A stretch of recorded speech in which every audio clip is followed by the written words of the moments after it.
얘가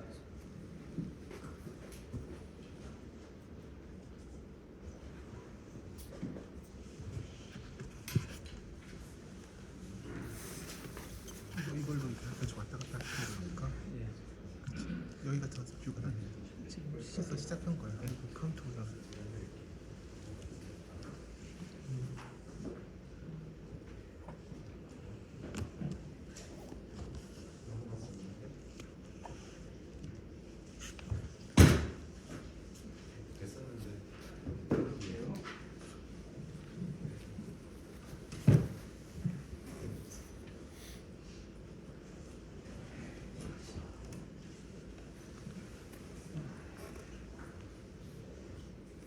뭔가 조금 잘못된 것 같습니다.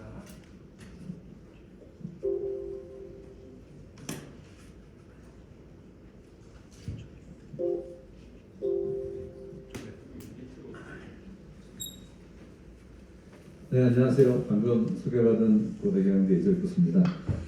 정말 1분 전에 도착해서 좀 아슬하게 시간 맞췄는데요. 오늘 날씨가 너무 좋고 정말 좋은 경관에서 참 이런 토론을 하긴 참 되게 어려운 날씨 같습니다. 어쨌든 오늘 간단하게 아까 소개받은 것처럼 저는 일반적인 ES에 대해서 말씀을 드리고요. 제 뒤에 이제 발표하실 분이 오경식 교수님께서 좀 더 환경 쪽 여론이 좀 더 관심 있어 하실 만한 파트를 말씀드릴 것 같습니다. 뭐 저는 간략히 소개를 드리면은 뭐 기본적인 ESG 관련돼서 좀 평가 지표 같은 거 많이 만들고 있고요. 또 평가하고 있고 그래서 오늘은 그냥 그동안에 뭐 제가 좀 느꼈던 것, 특히 한국 기업들, 특히 여러분 같이 이제 뭐 워터로 보통 표현되는 각종 자원에 대해서 기업들이 어떤 좀 준비가 필요할 것인가. 최근에 그 박 교수님 만나서 한번 말씀 나눠봤지만 아마도 새로운 이제 정부가 들어오게 되는 특히 이 환경 쪽에서 특히 워터 쪽에 상당히 많은 수요가 있기 때문에 여러분들이 아마 잘 아시겠지만 혹시라도 좀 생소하시면은 뭐 제가 드리는 말씀의 일반적인 내용하고 그다음에 후반부에 옥 교수님 발표를 들으시면 좀 더 앞으로 여러분의 큰 역할이 어떤 것이 될까 좀 잘 이해가 되실 것 같습니다. 뭐 상당히 좀 어렵죠. 왜냐면 여러분들이 워낙 많이 아시는 분도 계시고 아마도 좀 생소한 분이 계실 것 같아서 소위 말하는 눈높이를 맞춘 거는 결코 쉽지 않지만 그냥 일반적으로 편하게 그냥 아는 내용이시겠지만 그냥 들으시면 좋을 것 같아요. 저는 고대 교양대에 있다 보니까 이제 가장 많이 다루는 데이터가 왼쪽입니다. 소위 말해서 이제 주주자본주의라는 얘기를 떠나서 기본적인 어떤 주식의 동향 같은 것들 뭐 참고적으로 저는 주식은 하지 않습니다. 어쨌든 그렇지만 교양대에서 많이 다루는 게 주식의 동향이죠. 코로나 직후에 나왔던 특정한 회사의 주가의 변화입니다. 대략 보면 80% 정도의 수익률이 존재하죠. 물론 꽤나 높습니다. 아마 우리가 뭐 타임머신을 탔으면 아마 그때쯤 가서 이 회사 주식을 샀으면은 물론 강남 아파트 투자보다는 아니지만 거의 80% 정도의 리턴이 오기 때문에 상당히 정말 의미 있는 기업의 수치부가 되겠고요. 오른쪽 기업은 여러분 기업의 이름이 나오네요, 그렇죠? 비가 오는 날, 상당히 우울한 날 아마존의 그 종업원들이 제프리 베조죠, 그 CEO에 대해서 지금 항의를 하는 게 그림에 잡혀 있습니다. 그러면 이제 일반적으로 교양대 학생들한테 어떻게 생각하냐면 당연히 많은 친구들은 주로 기업을 봤을 때 아마존보다는 당연히 왼쪽 기업에 대해서 훨씬 더 선호도가 높을 것 같습니다. 하지만 아마 눈치채셨겠지만 사실 저 왼쪽은 아마존의 주가입니다. 사실 제가 오늘 뭐 한 30분 정도 말씀을 드리는 걸 알고 있는데 제가 드리고 싶은 말씀에 어떻게 보면은 서론이자 결론이 첫 번째 슬라이드입니다. 우리가 보통 저는 경영대에서 기업의 성과를 많이 평가를 하죠. 왼쪽에 보이는 게 숫자로 나와 있던 거, 우리가 보통 말하는 재무 성과입니다. 오른쪽은 재무가 아닌 성과에서 보통 안일 비자 한문을 써서 보통 오른쪽은 비재무 성과라는 표현을 많이 쓰고 있죠. 영어로 말하는 성과는 퍼포먼스니까 왼쪽은 재무 성과니까 파이낸셜 퍼포먼스가 되겠고요. 오른쪽은 파이낸셜이 아니니까 non-financial performance가 될 것 같습니다. 그래서 여러분들이 아마 앞으로 ESG 관련된 논의를 하실 때 제일 기억하실 것이 그럼 과연 기업의 지속 가능성을 왼쪽 지표에 비중을 둘 것인가 아니면 오른쪽에 둘 것인가가 사실은 ESG를 사는 우리들한테 주는 커다란 질문입니다. 모 기업에서는 그런 말 많이 하죠. 우리는 사회적 가치를 추구하기 위해서 당분간 경제 가치를 포기하겠다는 분도 계십니다. 하지만 경영대 교수인 저는 그 말에 개인적으로 동의하지 않습니다. 그 이유는 기업은 이윤 창출을 하지 않는 경우에는 존재할 수 없기 때문이에요. 제가 오늘 여러 가지 말씀을 드리겠지만 경영학적 관점에서 ESG는 전혀 새로운 게 아닙니다. 유일한 차이점은 이제는 기업이 돈을 버는 과정에서 종업원들에 대해서 이해를 구하지 못하는 경우에 밤에 폐수를 보내고 협력업체들한테 갑질하는 기업은 존속하지 못한다는 겁니다. 따라서 이 두 가지 그림이 보여주는 사항은 결국 우리한테 던져진 질문이 ESG를 떠나서 과연 기업의 지속 가능성을 바라볼 때 어느 거를 볼 것인가.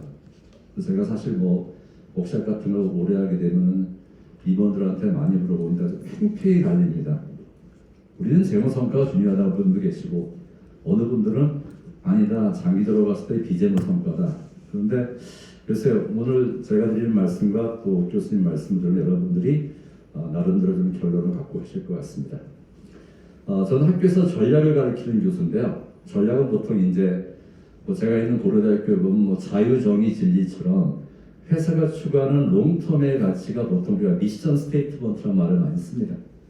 근데 위에를 보시면은 그 기업의 미션 스테이트먼트, 영어로 보시면 그냥 build the best product, 가장 최상의 제품을 만들겠다. 가장 일반적인 보통 미션 스테이트먼트죠. 조금 더 이상하지가 않습니다. 그렇죠? 근데 아래에서의 미션 스테이트먼트를 보면은 제가 발음은 나쁘지만 We are in business to save our home planet. 우리는 사업을 합니다. 그 목적이 뭘까요? 지구를 구하기 위해서. 마치 독수리 오염제 같은 느낌이고 마치 환경부 같은 느낌이죠. 그렇죠? 도대체 아래 회사는 무엇일까? 제가 일부러 약간 미스리딩 했지만 이거 역시도 위에와 아래가 다른 회사가 아닙니다. 가운데 보시는 파타고니아라고 하는 여러분 잘 아시는 아웃도어 웨어 스포츠를 만든 회사의 미션 스테이트먼트가 위에는 지난 40년 동안 사용했던 것이고 아래는 재작년부터 바뀐 겁니다. 한번 고민해 보시면 좋을 것 같아요. 왜 갑자기 베스트 프로덕트를 말하다가 갑자기 지구를 구한다고 말을 했을까? 파타고니아의 CEO들이 바볼까? 답은 그거죠. 이제는 돈을 버는 거는 마스트입니다. 최고의 제품을 만드는 건 마스트예요. 근데 이제 기업들은 그 과정에서 지구에 혹은 환경에 종업원에 대해서 잘못된 영향을 미치는 경우에는 존속하지 못할 거라는 현실을 반영한 것입니다. 제가 보통 전략 강의할 때 미션 스테이트먼트는 거의 안 바뀐다는 얘기를 많이 하죠. 하지만 우리나라에서 아직은 이렇게 적극적으로 바뀐 기업은 거의 없습니다. 참고적으로 말씀드리면 하나만 더 말씀 들어갈까요? 저는 책을 읽는 걸 좀 좋아하는 편인데 꽤 오래전에 읽은 책이지만 오른쪽 보시면 되게 젊고 착하고 잘생긴 친구가 전 세계를 돌면서 자본주의 민낯을 보고 쓴 책입니다. 제가 제 딸아이한테 선물한 책인데 저 왼쪽에 있는 건 제가 책을 읽다가 정말 저한테 느낌이 온 걸 제가 쓴 건데 아주 도전적이죠. 그렇죠? 대기업과 노동자의 이익이 공존할 수가 없다. 더 가슴 아픈 얘기는 기업이 들으면은 사실 대기업이 가난의 원인이다라는 얘기죠. 근데 이게 한 문장은 아닙니다. 제가 읽다 보니까 끝에는 한마디 했더라고요. 모든 대기업이 다 그렇지는 않다. 사실 이게 어떻게 보면 ESG의 본질 아닐까요? 기업들은 기본적으로 많은 이슈가 존재하지만 기업들에 따라서 각각의 추구하는 방향은 되게 다릅니다. 그래서 오늘은 제가 그냥 아까 소대에 말씀드린 것처럼 너무 잘하시는 분도 계시고 약간 처음 들은 분 계시기 때문에 그냥 논리적인 흐름으로 한 4개 정도를 좀 간단하게 좀 설명드릴까 합니다. 지속가능성, 아직 제가 정의는 말씀 안 드렸고요. 지속가능성 보면 정의가 뭘까요? 오랫동안 얼마나 기업이 살아남았을까? 지금 2022년이죠. 근데 여러분들 약 22년 전에 2000년에 시가총액 기업을 한번 돌이켜 보시면은 그 당시에 탑10 기업입니다. 그때 22년 전에 저희들은 그렇게 생소하지가 않았거든요. 근데 지금 보시면은 제가 특정한 기관을 비하하는 건 아니지만 예를 들어서 뭐 다 이해가 되는데 왠지 모르게 한국전력이 한전이 그때는 넘버 4였거든요. 그때는 우리 별로 이상하지 않았어요. 근데 지금 보시면 당연히 한전이 넘버 10에 포함이 안 돼 있을 뿐더러 과연 2000년에 20년 전에 우리가 20년 후에 과연 예를 들어서 네이버라든가 카카오가 우리나라 시총 10대 기업에 들어갈 것인가 예측한 사람은 거의 없을 겁니다. 이게 어떻게 보면은 오늘 저희가 논의할 바로 기업의 지속 가능성의 그림이고요. 더 중요한 건 뭐죠? 앞으로 2040년에 과연 시총 기업 10개 중에 몇 개가 남았을까? 뭐 이유는 말씀 못 드리겠지만 저는 제 개인적인 생각은 2020년에 시총 10대 기업 중에서 앞으로 2040년에는 한 3개 정도가 남을 것 같습니다. 여러 가지 이유로. 3개도 어떻게 보면 많을 수도 있을 것 같아요. 물론 산업이 변하고 M&A가 되는 것도 있겠지만 오늘의 주제인 ESG 관점에서 봤을 때 결코 안전한 기업이 거의 없습니다. 그건 저희가 한번 좀 이따 말씀을 드리겠고요. 이제 여러분들 뭐 주식 투자하시는지 모르겠지만 저는 경영대 교수지만 투자하지 않습니다. 왠지 모르게 자본시장을 좀 덜 믿어서 그런 것 같은데요. 이게 뭐냐면은 위에 보시는 게 바로 토탈 쉐어홀더 리턴이죠. 쉽게 말하면 주식을 투자한 다음에 투자 수익률을 이해하시면 좋을 것 같아요. 그러면 놀라운 사실이 이게 다 투자 수익률인데요. 이게 뭡니까? 이게 0입니다. 그러니까 코로나가 무서운 이유가 이 수많은 산업에서 투자 수익률이 마이너스라는 거죠. 그러니까 이때는 좋은 재테크가 뭡니까? 투자하지 않는 겁니다. 그렇죠? 근데 몇몇 산업들 보시다시피 A&F 같은 경우에는 투자 수익률을 예를 들어서 1억을 집어넣으면은 한 1년 만에 1억이 5천만 원이 돼버리는 겁니다. 요새 파마스티컬, 제약 쪽에 돈을 많이 번다고 하죠. 하지만 파마스티컬 잘 안 보이시겠지만 이 정도 투자 수익률은 10%도 안 됩니다. 그러다 보니 이제 오늘의 가장 중요한 포인트, 아까 설명드렸죠. 재무성과 비재무성과는 제가 이제 넘어가겠고요. 자연스럽게 이제 관심 있는 게 뭘까요? 이해관계자 말씀을 많이 들었을 것 같아요. 이해관계자가 무엇인가? 이해관계자의 아주 교과서적인 정답은 기업이 하는 수많은 의사결정에 영향을 받고 또 영향을 주는 사람을 보통 이해관계자라고 말을 합니다. 기업으로 보게 되면 당연히 주주, 종업원들, 뭐 소비자, 뭐 협력업체, NGO, 지역사회, 뭐 정부, 뭐 너무나 많죠. 이게 다 이해관계자인데 경영에서 바라보는 기업의 개념이 이렇게 바뀌었다는 거죠.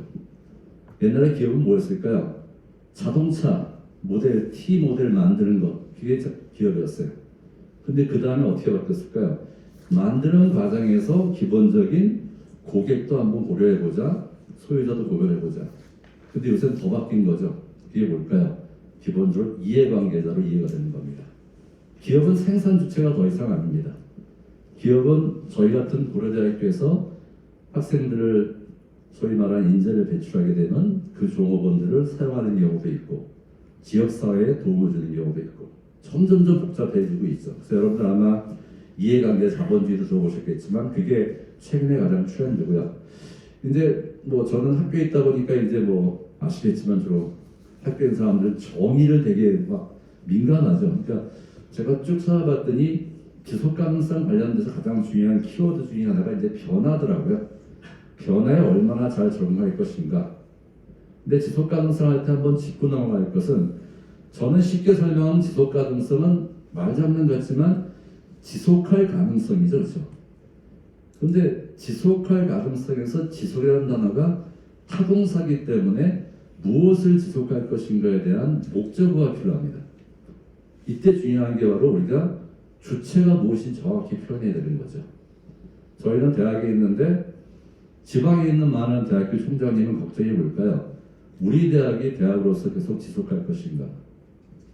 뭐 여러분 자제분들이 연애를 하고 있으면은 우리 남친과 여친과 나의 이런 연애가 지속할 것인가? 지역사회가 지속할 것인가? 그런데 우리가 신문을 봤을 때 지속 가능성 말할 때 99.99%는 다 기업의 지속 가능성입니다. 이유는 기업의 지속 가능성이 바로 개인의 지속 가능성, 회사의 지속 가능성, 지역 사회를 다 컨트롤하기 때문이죠. 특히 경영대 교수들이 기업에 대해서 상당히 쓴소리를 많이 하죠.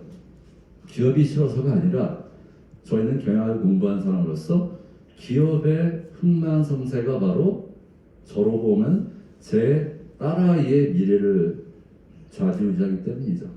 그런 맥락에서 자연스럽게 ESG가 나온 것이고요. 그럼 이제 옛날에 과연 어느 기업이 지속 가능했을 것인가? 아마도 옛날에는 제가 옛날에 표현을 쓰는데 그럼 좀 더 설명해 드릴게요. 옛날에는 월마트 정도가 자기 아이가 아마 취업했으면은 부모가 이제는 편하게 살았을 것 같아요. 아, 이제 내 아이가 이제 더 이상 장마켓 힘들 필요는 없겠구나. 왜냐? 그 기업이 안 망할 것 같거든요. 집 앞에 있는 조그만 구멍가게보다는 이 거대한 기업에 들어가기 때문에 그때는 이 기업들이 지속 가능성이 높은 기업들이었습니다. 이건 아시다시피 세계 유명한 경제 학술지인 신문인 폴춘지에서 매년 리포트를 합니다.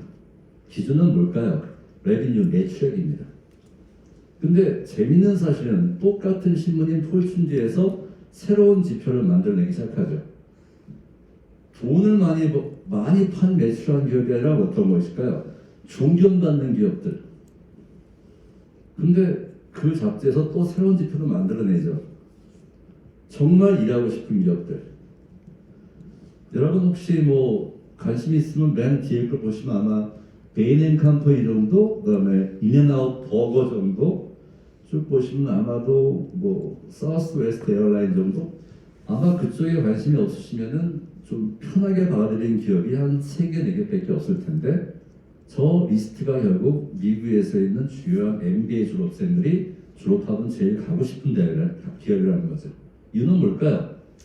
부모님한테, 남친한테, 여친한테 프라이를 갖고 말할 수 있다는 거죠. 그럼 이게 제가 이제 드리고 싶은 말씀이죠. 과연 나의 아이가 어느 기업에 가는 게 부모로서 마음이 편할 것인가? 이미 눈치채셨겠지만 첫 번째는 뭘까요? 아까 설명드렸던 바로 재무 성과에 근거한 지속 가능성이고요. 두 번째, 세 번째는 비재무 성과에 근거한 지속 가능성입니다. 지금 보시면 제가 이 데이터를 매년 업데이트하는데 탑10 리스트만요. 3개의 기준이 있는데 3개 기준에 다 이름을 오른 기업은 없습니다.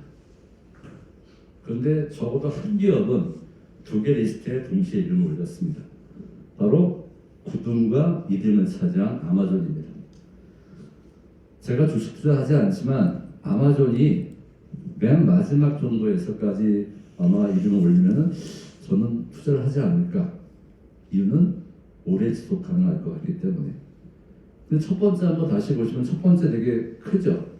근데 한번 첫 번째랑 다시 한번 볼까요? 레비뉴 매출액이죠. 제가 매출의 크기 이게 100만, 1000만 억, 10억, 100억, 1000억, 1000억, 1조, 10조, 100조. 한 개별 기업의 1년 매출액이 한 550조쯤 됩니다. 1년 매출액이. 근데 그 매출의 크기가 뭘까요? 바로 전 세계 나라가 한 220개쯤 있죠. 그 나라 중에서 탑10에 포함되어 있는 태국의 GDP보다 높습니다. 그런데 약간 뭐 이분들이 들으면 기분 나쁘실지 모르겠지만 저라면 제 아이가 이쪽에 가는 거를 저는 별로 좋아하지 않을 것 같아요. 이유를 한번 보실까요? 월마트 오랜 기간 동안 노동 관련된 문제가 되게 많았었죠. 그 다음에 쭉 보시면 뭐 시노펙, 차이나 내셔널 페트롤리엄, 로얄 더치 쉘, 사우디 알마코, BP 다 뭡니까? 정유회사들이죠. 그 다음에 폭스바겐, 그 다음에 뭐 토요타, 자동차 쪽에. 그리고 우리가 한번 고민할 것이 지금 바깥에 그래도 좀 괜찮은 편인데 다시 또 이게 코로나가 끝나고 또 소위 말하는 각종 우리가 매연 문제가 됐을 때 과연 저 기업이 앞으로도 인재를 계속 받아들이고 성장할 것인가는 고민이 되게 많죠. 그래서 이 기업들은 사실은 ESG에 가장 좀 고민하는 기업 중에 하나가 되겠고, 그러다 보니 여러분 기억하실 바로 월가를 점령하라. 왜 월가를 점령을 했을까요? 월마트 같은 기업들 엄청나게 돈을 많이 버는데 그 돈을 많이 버는 것이 일반 종업원들에 대해서는 잘 이익이 공유가 안 되는 겁니다. 그래서 월가를 점령하가 나왔었고, 정말 멀쩡하게 생긴 친구가 나는 99%에 포함이 된다는 거죠. 1%가 모든 것을 독식하고 있고. 그런데 그게 과연 한국만의 문제, 미국만의 문제일까? 여러분, 기업의 존재 이유가 뭘까요? 기업의 존재 이유는 뭐죠? 이윤 창출. 네, 그렇게 말하면 농담입니다. 그렇게 말하면 상당히 없어 보이죠, 그렇죠? 왠지 모르겠죠. 왠지 천민자본주의 같은 느낌이 들죠. 돈 버는 게 맞아요. 근데 우리나라 사회에서는 어느 순간인가는 기업이 돈 버는 게 되게 부끄럽고 슬픈 얘기가 됐어요. 실제로 실제에 걸려합니다. 기업은 존재하냐고 물어봤더니 첫 번째 이유가 뭡니까? 일자리 창출. 거의 청와대 마인드죠, 그렇죠? 기업이 왜 존재하냐? 국가 경쟁력 강화. 거의 산업부 혹은 국방부의 느낌이죠. 세 번째, 사회화는 더 황당하죠. 여러분들 자녀분들이 벤처 하시면 물어보세요. 너 벤처가 아니 근데 어느 미친 자녀가 아빠, 엄마 나 돈 벌어 사회 하나 하려고 그런 경우는 없거든요. 그런데 아이러니하게도 경영대에서 가리키는 기업의 존재 이유, 이윤 창출 돈 버는 게 사업인에 머물고 있습니다. 이유가 뭘까요? 왼쪽입니다. 나는 기업이 싫다는 거예요. 대기업이요. 내 자식이 대기업 들어가서 돈 버는 거 좋은데 대기업은 싫다는 거예요. 그 이유가 뭘까요? 대기업에 대해서 잘못된 생각인지 맞는 생각인지 부정적인 이미지가 꽤나 많다는 거죠. 더 놀라운 통계, 실제 물어봤습니다. 기업인한테 당신이 보기에 당신과 같은 기업인에 대해서 우리 사회가 반감이 있는 거 아니냐 물어봤더니 정말 믿지 못할 통계인데 93.6%가 반기업 정서가 존재하는 것 같아요 라는 거죠. 이게 저는 상당히 우리 사회에 소위 말하는 소셜 코스트 같아요. 비용이 꽤나 큰 거죠. 왜냐하면 기업인들이 돈을 많이 벌고 보너스를 받는 것. 우린 보너스라는 표현도 안 쓰죠. 보너스 잔치라고 약간 시니컬하게 표현을 합니다. 거기 배후에는 뭘까요? 그 돈을 버는 과정에서 기업들이 중소기업들에 대해서 마른 수건을 짠 건 아닐 거라는 걱정 혹은 우려 혹은 현실이 존재하는 거죠. 그러다 보니 이제 이슈가 뭘까요? 오늘의 이제 포인트, 그나마 즐거운 것, 젊은 세대들, 그 질문 이렇게 말합니다. 나는 특정한 기업의 제품을 살 때 그 기업이 ESG 활동에 따라서 제품을 더 살 여유가 있다는 게 실제 최근에 혹은 한 달 전에 통계였었고요. 그러다 보니까 이제 조금씩 바뀌는 것. 아까 이 사람이 그거죠. 아까 말씀을 안 드렸는데 이 제프리 베조죠. 아까 말씀드린 아마존의 CEO인데 농담 삼아 농담 아니고 팩트를 말씀드리면 그 제프리 베조가 우주여행 갔다 온 거 아시죠? 근데 아십니까? 지구 못 돌아올 뻔한 거요. 떠난다고 하니까요. 아마존의 종업원들이 다 연판장을 쓴 거예요. 우리 CEO가 우주를 가는 건 좋은데 지구로 돌아오지 않게 해주세요. 실제 사실입니다. 얼마나 창피할까 그게요. 그러니까 얘네들이 이분들이 모였죠. 그래서 모인 게 뭘까요? 우리가 보통 말하는 라운드 테이블이 비즈니스처럼 있어. 비즈니스 라운드 테이블 모여서 이 수많은 돈 버는 사람들이 모여서 아주 어려운 말을 많이 했어요. 근데 저는 이렇게 해석합니다. 무슨 말 했을까? 저의 해석. 야, 우리가 지금처럼 돈만 많이 벌고 일반인들의 이해를 무시하게 되면 제2의 월가를 점령하라가 생기지 않을까. 저는 그게 이 사람들이 가야차랑 모였던 목적 같습니다. 그렇게 됐고 이제 제가 설명드릴 제일 중요한 슬라이드가 될 것 같은데요. 우리나라 사회 뭐 수많은 문제가 있다고 하죠. 뭐 남북 문제, 뭐 정치 문제, 경제 문제가 있는데 많은 미디어에서는 우리나라에서 가장 중요한 문제가 빈부격차라고 말을 합니다. 근데 저는 솔직히 약간은 좀 모르겠어요. 개인적으로는 잘 동의가 안 됩니다. 우리나라 사회의 가장 중요한 문제는 사실 빈부격차보다는 빈부격차를 초래한 절차가 공정하지 않은 게 문제가 아닐까요? 어느 정도의 자본주의 국가에서 빈부격차는 필수 불가결한 결과입니다. 근데 정말 우리가 싫어하는 게 돈을 버는 대기업을 싫어하는 건 아닐 것 같아요. 그 대기업이 돈을 버는 과정에서 떳떳이 벌었다고 하면 과연 우리가 정말 욕을 할 것인가? 여러분들 그 양궁 선수 기억나십니까? 그 누굽니까? 그 남자 좀 젊은 친구인데 그 파이팅하고 했던 친구 이름이 뭐였죠? 김재덕인가 뭐 기억나시죠? 파이팅한 친구. 그 친구 어떻게 양궁 금메달 따고 대표선 내는 줄 아세요? 양궁 선수로 선발이 됐는데 올림픽이 1년 연기되면서 양궁협회에서 야 1년 연기됐으니까 다시 제로 베이스 해서 그 친구가 다시 뽑힌 겁니다. 우연의 일치 같지가 않아요. 대한민국에서 양궁이 그나마 전 세계에서 탑을 하는 것은 제가 좀 좋아하는 단어죠. 국가대표를 선발하는 절차적인 공정성이 있는 거죠. 이제 먼 길을 왔는데 드디어 이제 설명을 드리면은 잘 아시겠지만 E와 S와 G는 저기업이 돈을 버는 과정에서 공정한지를 바라보는 겁니다. 저는 이렇게 설명합니다. ESG란 무엇일까? 기업이 돈을 버는 과정에서 절차로 공정한지를 바라보는 전 세계의 현미경을 표현을 씁니다. E 관점에서 S 관점에서 G 관점에서 E는 환경을 말하는 것이고 좀 더 오경식 교수님이 정확히 설명하실 거고 S는 사회적인 이슈, G는 지배구조 이슈입니다. 지금 보시는 게 일반적인 그림이고 시간 관계상 넘어가면은 얼마나 뭐 관심이 최근에 많이 늘어나고 있으니까 뭐 그건 그냥 참고로 보시면 좋겠고 이제 중요한 포인트죠. 전 세계에서 수많은 국가에서 ESG에 엄청난 압박 내지는 관련 정책을 추구합니다. 대한민국도 어제 오늘 계속 신문에 나고 있죠. 새로운 정부가 들어오면 아마 ESG가 국가 레벨에서 위원회가 설치된다고 합니다. 그 이유는 전 세계 하나의 트렌드가 그 똑같은 맥락이 되겠고요. 그래서 제가 궁금해서 한번 통계를 뽑아봤습니다. 두 나라를 뽑았는데 결국 한국과 비교하다 보니까 제일 관심 있는 게 어딜까 봤더니 유럽 쪽. 그래서 한번 제가 영국하고 한국에서 ESG 관련된 각종 규제라든가 정책의 이반자가 누군가를 봤어요. 그랬더니 역시 예상했던 것처럼 여기 노란색을 보이는 게 인더스트리 바디입니다. 그게 뭐냐면 자동차 업계에서는 자동차 업계에 있는 기업들이 모여서 우리 스스로가 관련된 규제 같은 걸 스스로 만들어냅니다.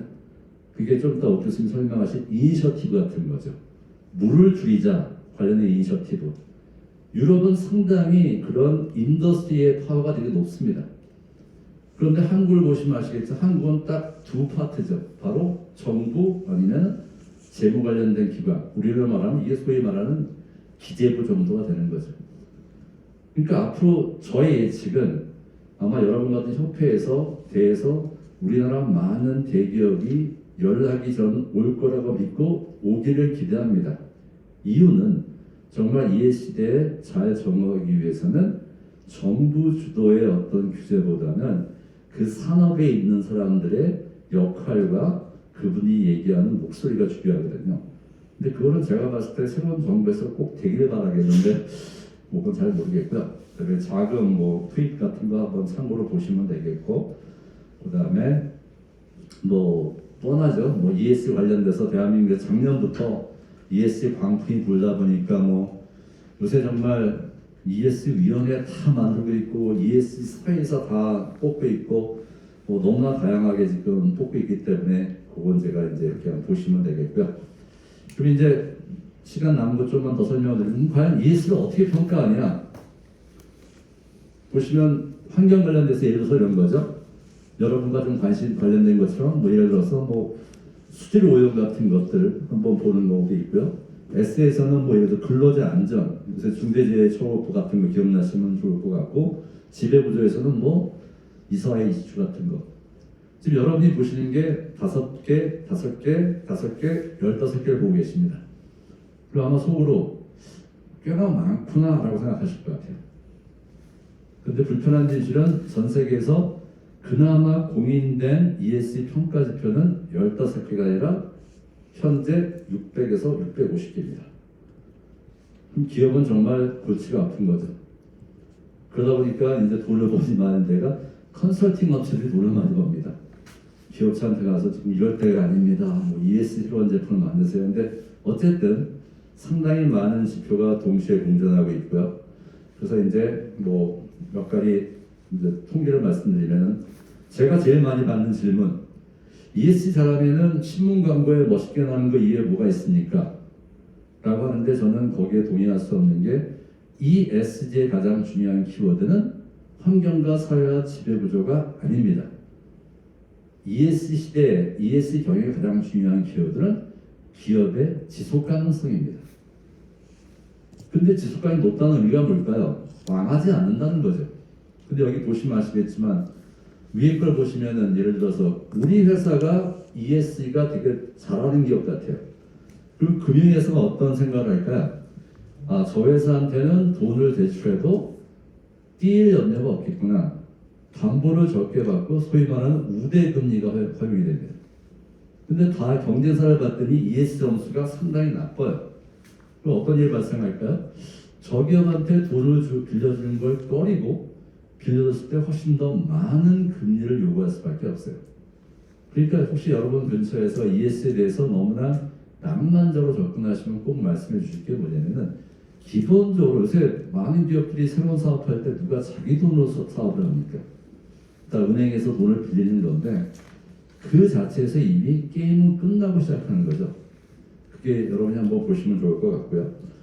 당연히 프리미엄 높다는 것도 여러분이 그냥 그림으로 보시면 좋겠고, 이제 평가 관련된 얘기만 몇 개 하고 이제 제가 정리를 할게요. 뭐 아마 평가는 제일 유명한 게 MSCI 모간 스탠리에서 개발한 건데 아마 기억하실 게 여기 2차 자료라는 말씀을 좀 기억하면 좋을 것 같아요. 2차 자료는 기업이 이미 퍼블릭한 데이터에 근거해서 하는 거죠.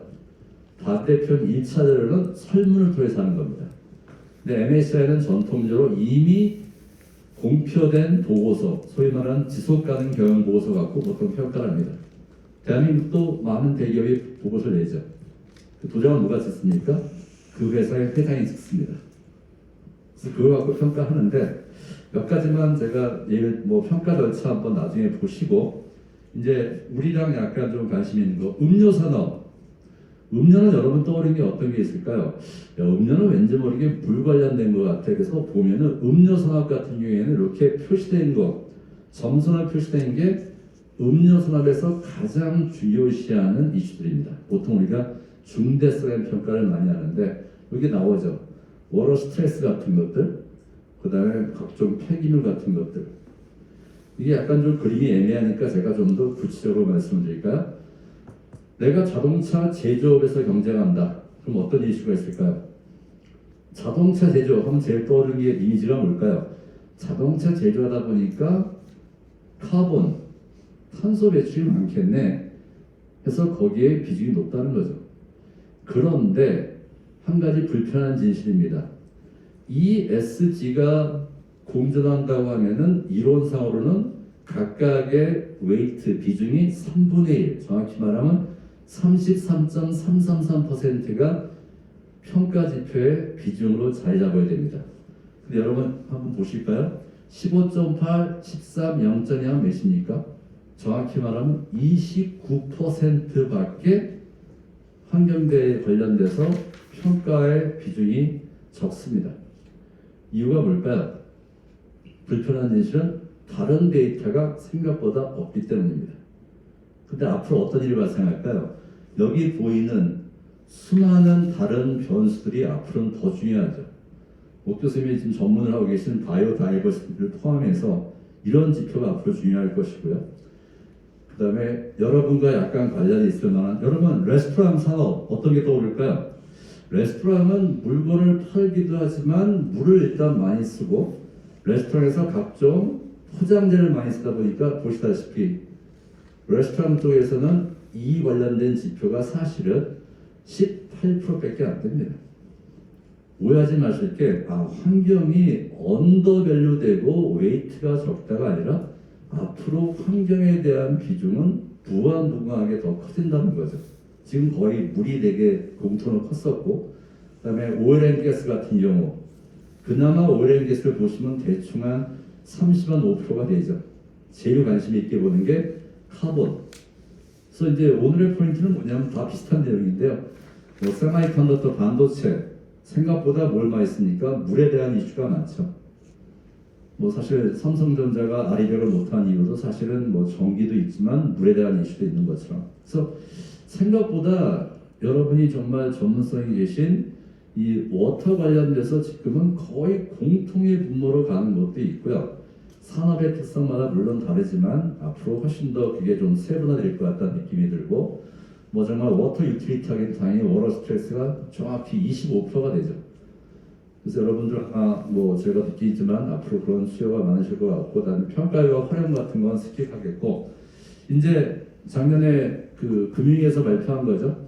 2020년에 되면요, 코스피에 상장한 모든 기업들은 바로 지배구조 ESG에서 G에 대한 변수를 뽑아낼 기업 지배 보고서를 무조건 발간해야 되고요.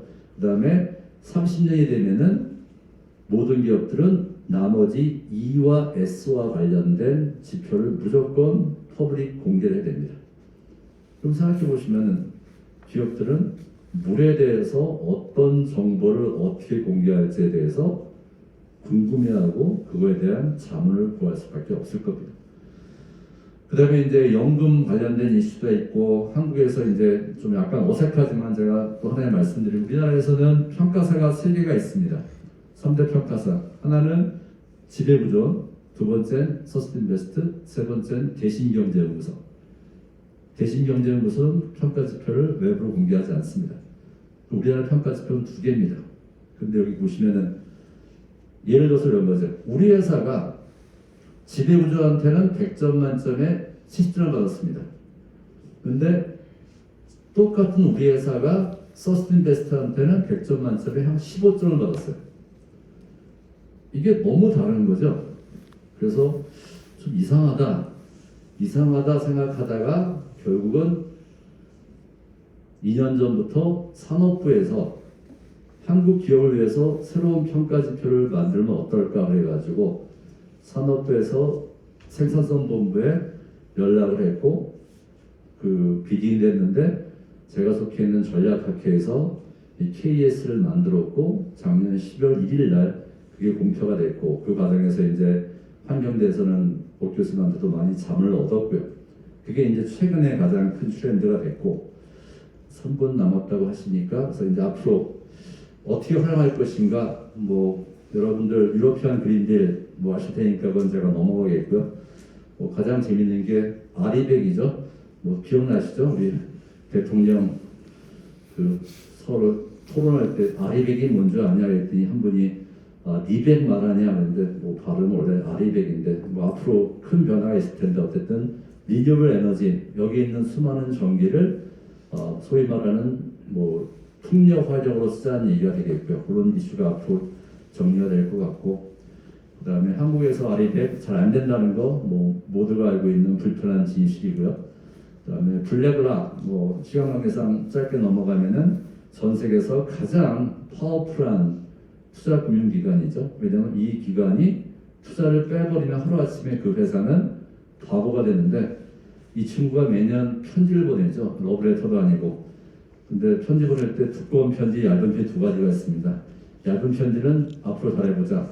두꺼운 편지는 당신 회사 어떤 문제가 있으니까 몇 년도까지 방안을 제시하자면 우리가 투자를 빼겠다. 촉박이죠. 우리나라 기업은 현재 5개 기업이 그 편지를 받았습니다. 되게 위험한 상황이죠. 그 다음에 우리나라 착한 소비 있다는 얘기 말씀드리고, 그래서 이제 앞으로 기업들한테 여러분이 한번 제안하실 것은 도대체 어느 타겟을 볼 것인가, 한국적인 이슈만 볼 것인지 아니면 앞으로 정말 뜰 이슈를 볼 것인지에 따라서 아마 많은 변화가 있겠지만, 여전히 환경 관련된 이슈 중에서 특히 뭐 물이라든가 생물 다양성 문제는 앞으로도 끊임없이 중요하기 때문에 아마 여러분이 계속 관심 있게 보시면 좋을 것 같고요. 앞으로 이제 좀 불편한 진실은 데이터는 점점 많아질 것이고, 아까 제가 600개 있다고 말씀드렸죠. 650개. 아마 내년 이맘때쯤 되면 한 800개, 900개 넘어갈 겁니다. 그래서 기업들은 정말 기업하기 어렵겠지만 바꿔 말하면 지속 가능성을 좀 더 객관적으로 평가할 수 있는 지표이기 때문에 그거는 저희가 수용할 수밖에 없는 상황인 것 같고요. 그래서 일단 제 발표는 그렇게 좀 마치겠고요. 오늘의 가장 강조하고 싶은 것은 ESG는 맨 마지막에 지속 가능성과 매치를 시켜야 된다라는 말씀만 드리면서 제 발표를 마치도록 하겠습니다. 감사합니다. 교수님께서 너무 발표를 재밌게 해주셨습니다. 이렇게 귀에 쏙쏙 들어오는 것 같아요. 그 두 번째 연사분을 초청하기 전에 혹시 그 이재혁 교수님께 그 궁금한 점이 있으시면 손을 들고 한 분 정도 이렇게 질문을 받도록 하겠습니다. 예.